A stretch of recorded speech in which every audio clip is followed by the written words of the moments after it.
வவுனியா நகரிலிருந்து 18 கிலோமீட்டர் தொலைவில் அமைந்திருக்கின்ற 5 ஏக்கர் 9 பரப்பு நிலப்பரப்பை கொண்ட இந்த மாபெரும் காணி விற்பனைக்குள்ளது.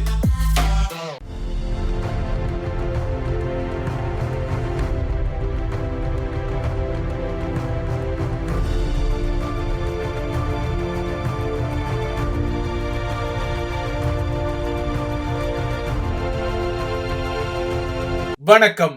இது ஐபிசி தமிழின் செய்தி வீச்சு. இன்றைய செய்தி வீச்சில் இலங்கையில் உள்ளூராட்சி தேர்தல் இடம்பெறுவதற்கான அறிகுறிகள் வெளிப்படை நிலையில் அந்த விடயத்தையும், அதேபோல ஐரோப்பா மீண்டும் ஒருமுறை தமது பாதுகாப்பில் அதிக கவனத்தை செலுத்தி கவலைப்படும் பின்னணி குறித்த விடயங்களும் இடம்பெறுகின்றன.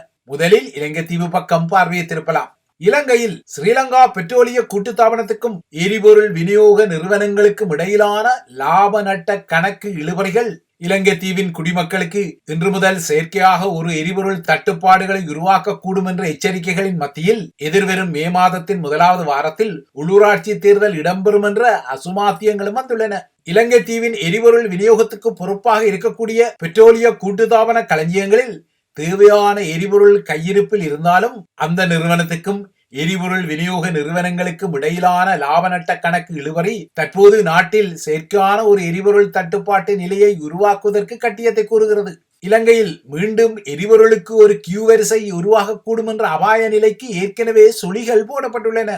இந்த சுழிகளின் பின்னணியில் எரிபொருள் விநியோக சங்கத்தின் முக்கிய முகமொன்று இன்று காலை ஏகேடிஆரின் ஜனாதிபதி செயலகத்துக்கு சென்று முதன்மை தலையாரியின் பார்வைக்கு ஒரு முறையீட்டு மனுவை கையளித்துள்ளது. இந்த மனுவில் பெட்ரோலிய கூட்டுத்தாபனத்துக்கும் எரிபொருள் விநியோக நிறுவனங்களுக்கும் இடையிலான புதிய இழுபறியின் மையப்புள்ளியாக உள்ள எரிபொருள் விநியோக நிலையங்களின் உரிமையாளர்களுக்கு இதுவரை பெட்ரோலிய கூட்டுத்தாபனம் வழங்கிய 3% கழிவு கொடுப்பனவை குறைக்க மேலிடம் எடுக்க முனையும் நகர்வு குறித்த விசனம் இருந்தது. இலங்கை தீவின் எரிபொருள் விநியோகத்தில் முக்கிய தாக்கத்தை செலுத்தும் லங்கா ஐஓசி எனப்படும் இந்தோ ஸ்ரீலங்கா கூட்டு நிறுவனத்தின் விநியோகஸ்தர்களும் தமது நிறுவனங்களுக்குரிய எரிபொருள் கொள்வனவு கட்டளைகளை நிறுத்தி வைக்க முடிவு செய்துள்ள பின்னணியிலும் தேசிய ரீதியில் பெட்ரோலிய கூட்டுத்தாபனத்துக்கு சொந்தமாக உள்ள எரிபொருள் நிரப்பு நிலையங்களை வெளிநாட்டு நிறுவனங்களிடம் கையளிக்க இடதுசாரி கதை பேசும் ஏகேடிஆர் அரசாங்கமும் முயற்சிப்பதாக புதிய சந்தேகங்கள் எழுப்பப்பட்ட பின்னணியில் இலங்கையின் சக்தி வள நெருக்கடி விடயம் மீண்டும் ஒருமுறை பெட்ரோல் போல பற்றி கொள்ள தலைப்படுகிறது. ஆனால் ஏற்கனவே குறிப்பிட்டது போல இலங்கை பெட்ரோலிய கூட்டுத்தாபனமோ தமது களஞ்சியங்களில் இருந்து விநியோகிக்கப்படும் எரிபொருள் விநியோகம் கடந்த வாரத்துடன் ஒப்பிடும்போது சமகால நாட்களில் அதிகரித்துள்ளதாக இன்னொரு கதையை கூறிக்கொள்கிறது. விநியோகம் வளமை போல இடம்பெறுவதால் நாட்டில் எரிபொருளுக்கு தட்டுப்பாடோ அல்லது கியூ வரிசை யுகம் ஒன்றோ மீண்டும் ஏற்படாது என உறுதியளிக்கும் பெட்ரோலிய கூட்டுத்தாபனம் ஒருவேளை நாட்டில் எரிபொருள் விநியோகத்தை சீர்குலைத்துக் கொள்ளும் வகையில் விநியோக சங்கங்கள் இடக்கு முடக்காக நகர தலைப்பட்டால் நாளை இந்த விடயத்தில் முக்கியமான முடிவு ஒன்று எடுக்கப்படும் எனவும் சொல்லிக் கொள்கிறது. அத்துடன் பெட்ரோலிய கூட்டுத்தாபனத்தில் எரிபொருள் கொள்வனவு கட்டளைகளை செய்யாமல் தாம் அந்த நகர்வை இடைநிறுத்தியதாக ஊடகங்களுக்கு ஜம்பம் தெரிவிக்கும் சிலரே இன்னமும் எரிபொருள் விநியோகத்தில் ஈடுபடுவதாகவும் பெட்ரோலிய கூட்டுத்தாபனம் எள்ளல் செய்தது. இரண்டு தரப்புக்கும் இடையில் நாட்டின் எரிபொருள் விநியோகம் இரண்டு தரப்புகளுக்கு இடையிலான ஈகோ மோதலாக உருவாகி ஒரு எரிபற்றி நிலையாக தொடர தலைப்படும் நிலையில் எரிபொருள் விநியோகம் தொடர்பாக தற்போது எழுந்துள்ள பிரச்சனையை கட்டுப்படுத்த அரசாங்கத்துக்கு தொலைநோக்கம் கொண்டு ஒரு பார்வை இல்லை என சொல்லியபடி ஸ்ரீலங்காவின் எதிர்க்கட்சி தலைவர் சஜித் பிரேமதாசாவும் இந்த விடயத்துக்கு எண்ணெய் வார்க்க தலைப்படுகிறார். எதிர்க்கட்சிகளை பொறுத்தவரை ஏகேடிஆர் அரசாங்கத்திற்கு எதிராக வரக்கூடிய அனைத்து துருப்புச்சீட்டுகளையும் கையிலெடுத்து ஒரு ஆட்டத்தை நடத்த தலைப்படவே முயல்கின்றன. இவ்வாறான எதிர்க்கட்சிகளின் முயற்சிகளுக்கிடையே இலங்கையின் சக்தி வள துறையில் இந்திய பெரியனர் ஏற்படுத்தக்கூடிய தாக்கங்கள் குறித்த புதிய எச்சரிக்கைகள் மாத்தி ஜோசி பாணியிலும் வருகின்றன.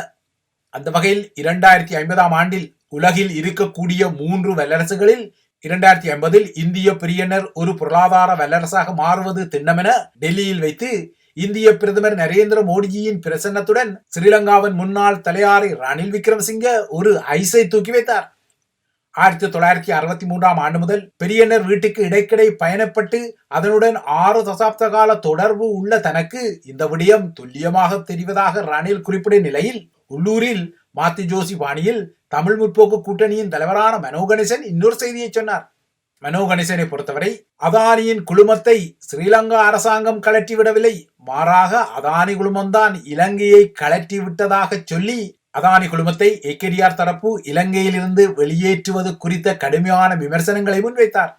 இந்திய பெரியனரை ஏகேடிஆரின் அரசாங்கம் பகைத்துக் கொள்வது சின்னத்தம்பி வீட்டுக்கான பெரியனரின் முதலீட்டு வாய்ப்புகளுக்கும் உலக முதலீட்டு வாய்ப்புகளுக்கும் ஒரு பெரிய பின்னடைவாக வரும் எனவும் மனோவின் நாடாளுமன்ற எச்சரிக்கை வெளிப்பட்டது.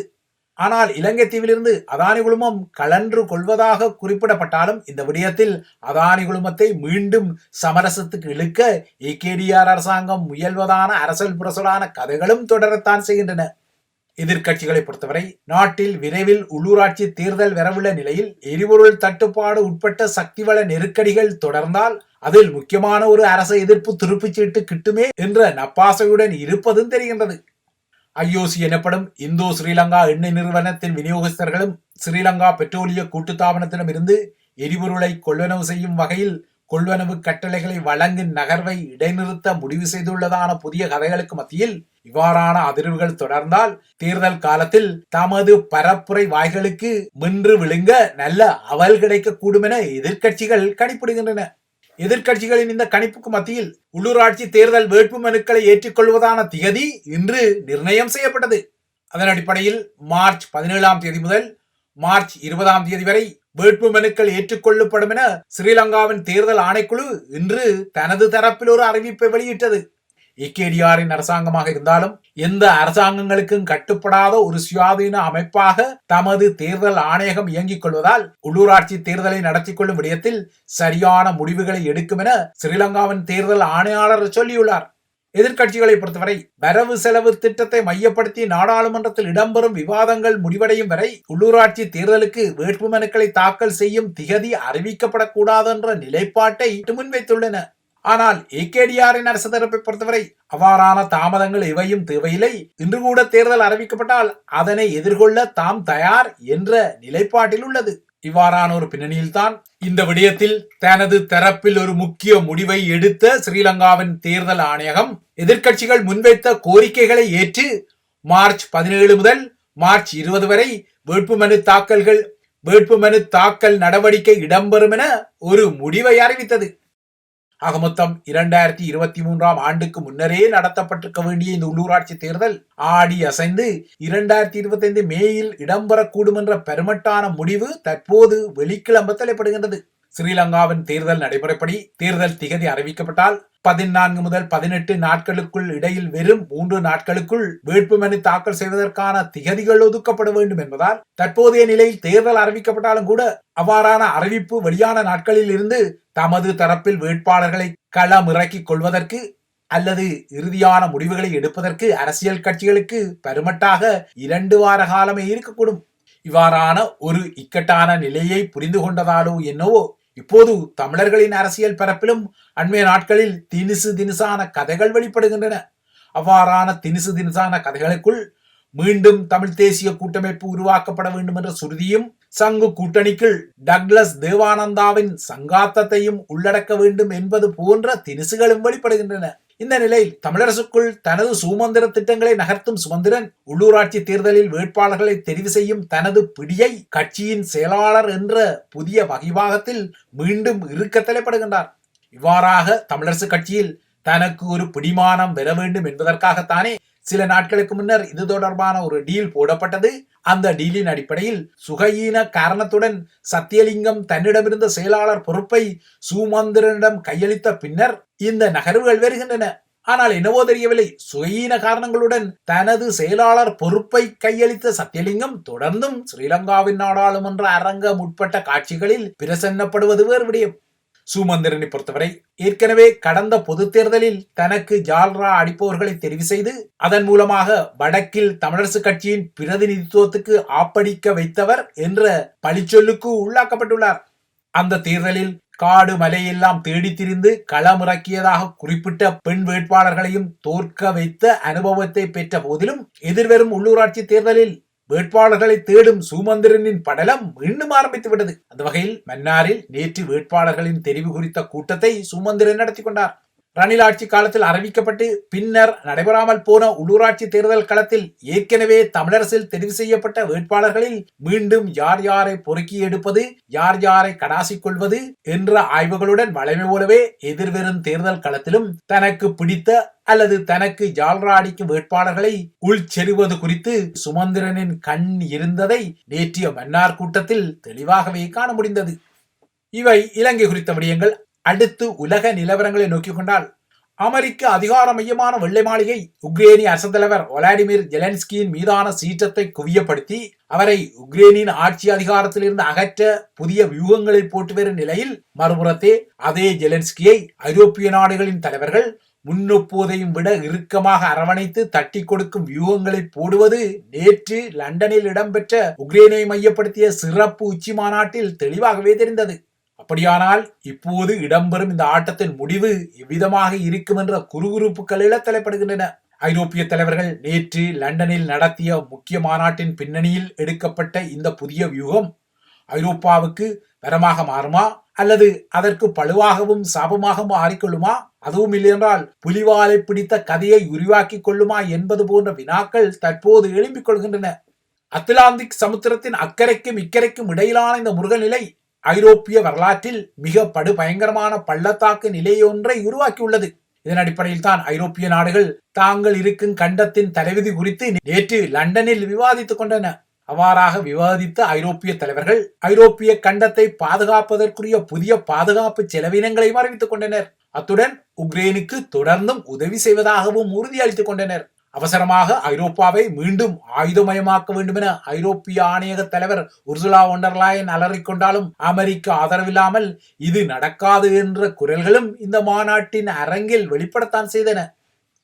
அமெரிக்க அரசு தலைவர் டொனால்ட் ட்ரம்ப் வெள்ளை மாளிகையின் ஓவல் பணியகத்தில் வைத்து உக்ரைனிய அரசு தலைவர் ஜெலன்ஸ்கியை திட்டி தீர்த்து கண்டனம் செய்த காட்சிகளை கண்டு திகைத்த அமெரிக்காவின் ஐரோப்பிய பங்காளிகள் தமது முக்கிய பகை மையமாக உள்ள மொஸ்கோவை உவகை கொள்ள செய்யும் என்பதை அறிந்து துணுக்குற்று லண்டன் லங்காஸ்டர் ஹவுஸில் நேற்று ஒரு அவசரமான உச்சி மாநாட்டை நடத்தியிருந்தனர். உக்ரைனிய தலைவர் ஜெலன்ஸ்கியும் இந்த மாநாட்டில் கலந்து கொண்டிருந்தார். இந்த மாநாட்டின் முடிவில் ஐரோப்பிய தரப்பிலிருந்து உக்ரேனிய அமைதி திட்டத்தை உருவாக்கி அதனை அமெரிக்க அரசு தலைவர் ட்ரம்பிடம் ஒப்படைப்பது என்ற தீர்மானம் எடுக்கப்பட்ட போதிலும் இந்த நகர்வை ட்ரம்ப் சட்டை செய்வாரா என்பது முக்கியமான ஒரு விடயம். இதுவாரோ இரண்டாம் உலக போருக்கு பின்னர் உருவாகிய பனிப்போர் காலம், பேர்லின் சுவரின் வீழ்ச்சியின் பின்னர் அமெரிக்கா ஐரோப்பா சார்ந்த ஒரு மேற்குலக கூட்டணியாக உருவாகி கொண்டாலும் அமெரிக்காவில் டொனால்ட் ட்ரம்பின் புதிய பதவி காலம் அந்த கூட்டணியை கடுமையாக அசைப்பது தெரிகிறது. குறிப்பாக உக்ரேனிய போரை முடிவுக்கு கொண்டு வருவதற்கான ட்ரம்பின் முயற்சிகளை மையப்படுத்திய ஒரு கட்டுப்பாட்டை அமெரிக்காவில் மட்டும் ஒரு துருவ நிலையில் வைத்திருக்காமல் அதனை லண்டன், பாரிஸ், பிராங்க்போர்ட், பிரசல்ஸ் என மாற்றிக்கொள்ளும் வகையில் ஒரு புதிய திட்டத்தை முன்வைக்க பிரித்தானிய பிரதமர் கேர் ஸ்டாமர் தலைமையில் இந்த மாநாடு சில அறிகுறிகளை காட்டியுள்ளது. மேற்குலக நாடுகள் வரலாற்றின் தடத்தில் ஒரு குறுக்கு வழியில் உள்ளதால் இது மேலும் மேலும் பேசிக்கொள்வதற்கான தருணம் அல்ல, இது செயல்பட வேண்டியதற்கான தருணம் என தனது ஐரோப்பிய பங்காளிகளுக்கு நேற்று லண்டன் லங்காஸ்டர் ஹவுஸில் ஒரு செய்தியை சொன்ன பிரித்தானிய பிரதமர் கேர் ஸ்டாமர் உக்ரைன் மீதான போரை நிறுத்த ஒரு புதிய திட்டத்தை பிரான்சுடன் இணைந்து உருவாக்கி அதனை அமெரிக்காவுக்கு வழங்கும் திட்டத்தையும் பரிந்துரைத்தார். பிரெஞ்சு அரசு தலைவர் இமானுவேல் மெக்ரோனின் கருத்தின்படி பிரான்சும் பிரித்தானியாவும் உக்ரைனில் ஒரு மாத கால போர் நிறுத்தத்தை முன்மொழிந்துள்ளதாக கூறுகிறார். மாற்று சமாதான ஒப்பந்தத்தின் ஆரம்ப கட்டத்துக்கு தமது தரப்பு முனைவதாகவும் இந்த ஒரு மாத கால போர் நிறுத்தத்தின் முடிவில் இரண்டாம் கட்டமாக உக்ரைனில் சமாதான துருப்புக்களை களமிறக்கும் பரிந்துரைகளும் இருப்பதாகவும் மெக்ரன் கூறுகிறார். ஐரோப்பா முன்னகர்த்த தலைப்படும் இந்த புதிய திட்டமானது கடந்த மாதம் ரஷ்யாவுடன் டொனால்ட் ட்ரம்பின் நிர்வாகம் ஆரம்பித்த பேச்சுவார்த்தைகளின் செயல்முறைக்கு போட்டியாக இருப்பதால் ட்ரம்ப் ஐரோப்பிய பங்காளிகளின் திட்டத்தை ஏற்றுக்கொள்வாரா என்பதில் உறுதியான நிலைப்பாடுகள் இல்லை. ஐரோப்பிய நாடுகள் என்னதான் இந்த விடயத்தில் கூட்டமாக சந்தித்துக் கொண்டாலும் ஐரோப்பிய ஒற்றுமையை மீண்டும் மீண்டும் வெளிப்படுத்திக் கொண்டாலும் தமது புதிய முயற்சிகளுக்கு அமெரிக்காவின் ஆதரவு தேவை என மீண்டும் மீண்டும் அவர்கள் வலியுறுத்திக் கொள்வது அமெரிக்க ஆதரவு இல்லாமல் ரஷ்யாவுக்கு எதிரான வியூகத்தை ஐரோப்பிய நாடுகளால் நகர்த்த முடியாது என்ற பலவீன நிலையையும் வெளிப்படுத்தியுள்ளது. குறிப்பாக டொனால்ட் ட்ரம்பும் ரஷ்ய அரசு தலைவர் விளாடிமிர் புட்டினும் தமக்கு இடையில் தனித்துவமாக பேசி சில முடிவுகளை எடுத்துக்கொண்டால் அந்த முடிவுகளை மாற்றுவது கடினம் என்பதால் சவுதி அரேபியாவில் ட்ரம்புக்கும் புட்டினுக்கும் இடையிலான நேரடி சந்திப்பும் பேச்சுக்களும் இடம்பெறுவதற்கு முன்னர் ஐரோப்பிய நாடுகள் தமது தரப்பில் சில முன்னகர்வுகளை செய்து அந்த பரிந்துரைகளை ட்ரம்பிடம் கையளிக்க மும்முரப்படுகின்றன. ஆனால் நேற்று லண்டனில் நடந்த மாநாட்டில் எடுக்கப்பட்ட முடிவுகள் இதுவரை ட்ரம்பிடம் கையளிக்கப்படவில்லை என்பதால் ஐரோப்பிய நாடுகள் முன்மொழியும் உக்ரைன் மீதான ஒரு மாத கால போர் நிறுத்தத்துக்கு ட்ரம்ப் ஒப்புக்கொள்வாரா இல்லையா என்பதும் தெளிவாக தெரிய வரவில்லை. அமெரிக்க அரசாங்கத்தை பொறுத்தவரை தம்மை அவமானப்படுத்திய உக்ரைனிய அரசு தலைவர் விளாடிமிர் ஜெலன்ஸ்கி இனிமேல் உக்ரைனிய அதிகாரத்தில் தொடரக்கூடாது என்ற விடயத்தில் தற்போது வன்மமான ஒரு நிலையுடன் இருப்பதாக தெரிகிறது.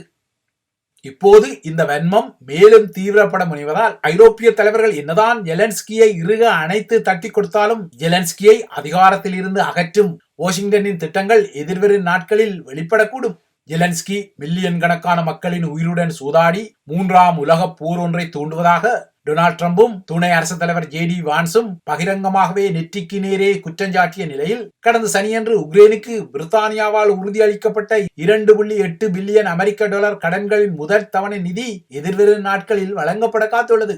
இந்த பணம் உக்ரைனுக்குரிய ஆயுத உற்பத்திக்கு செல்லும் என உக்ரைனிய அரசு தலைவர் ஜெலன்ஸ்கி அறிவித்த நிலையில் இந்த கடனுதவிக்கு மேலதிகமாக நேற்று பிரித்தானியா உக்ரைனுக்கு 5000க்கும் மேற்பட்ட வான் பாதுகாப்பு ஏவுகணைகளை வழங்கவும் முடிவெடுத்தது. இந்த ஏவுகணைகள் வட அயர்லாந்தின் பெல்பாஸ்ட் நகரில் தயாரிக்கப்படும் என தெரிகிறது. இதற்கிடையே ட்ரம்ப் ஜெலன்ஸ்கியை திட்டி தீர்த்து கண்டனம் செய்ததன் அடுத்த கட்ட நகர்வு அமெரிக்கா அவரை அதிகாரத்தில் இருந்து அகற்றும் நகர்வுகளுக்கு மாறும் என்பதை கணக்கு போடும் ரஷ்யா இதுதான் சந்தர்ப்பம் என அமெரிக்க ரஷ்ய உறவுகளை மீண்டும் கட்டியெழுப்பும் நோக்கத்துடனான தனது தரப்பு துருப்புச்சீட்டுகளை அடிக்க முனைகின்றது. இதன் அடிப்படையில் அமெரிக்க ரஷ்ய பேச்சுவார்த்தைகள் துரிதப்படுத்தப்பட்டு விரைவுபடுத்தப்படும் என மாஸ்கோ அறிவித்துள்ளது. சவுதி அரேபியாவில் உள்ள ரியாத்தில் அமெரிக்க வெளியுறவு அமைச்சர் மார்க்கோ ரூபியோவும் ரஷ்ய வெளியுறவு அமைச்சர் செர்ஜி லாவ்ரோவும் கடந்த மாதம் முதல் சுற்று பேச்சுக்களை நடத்திய நிலையில் உக்ரைன் மீதான ரஷ்ய படையெடுப்பின் ஆரம்பத்தில் ஜெர்மனி இடைநிறுத்திய ரஷ்யாவின் நார்த் ஸ்ட்ரீம் எனப்படும் எரிவாயு குழாய் திட்டத்தை ஐரோப்பாவுக்கு மீண்டும் ஆரம்பிப்பதில் அமெரிக்க முதலீட்டாளர்களை ஈடுபடுத்தும் முயற்சிகள் நடப்பதாக தெரிகிறது. அமெரிக்காவும் ரஷ்யாவும் மனித குலத்துக்கு சிறந்த எதிர்காலத்தை உருவாக்கும் முயற்சிகளை தொடர வேண்டும் என ரஷ்ய தரப்பில் இப்போது குரல்கள் எழுப்பப்படும் நிலையில் இவ்வாறான புதிய செய்திகள் வருகின்றன. ட்ரம்பை பொறுத்தவரை ரஷ்யாவுடன் வணிகம் செய்து பெருலாபத்தை ஈட்ட வேண்டும் என்ற இலக்கு இருப்பதால் ட்ரம்பின் வணிக புத்திசாலித்தனம் ரஷ்யாவை தோற்கடிக்கும் அமெரிக்காவின் முயற்சிகளை சரித்து வருவதாக ட்ரம்பின் எதிர்ப்பாளர்கள் விமர்சித்துக் கொள்கிறார்கள். அவ்வாறாக விமர்சனம் தொடுப்பவர்கள் டொனால்ட் ட்ரம்ப் ஒரு கிரெம்ளின் முகவர் எனவும் விளாடிமிர் புட்டினுக்கு கீழ்ப்படிந்த ஒரு முகம் எனவும் தொடர்ந்தும் தமது கண்டனங்களை வெளிப்படுத்துவதையும் அவதானிக்க முடிகிறது. இவைதான் IBC தமிழின் செய்தி வீச்சு. தொடர்ந்தும் IBC தமிழுடன் இணைந்திருங்கள்.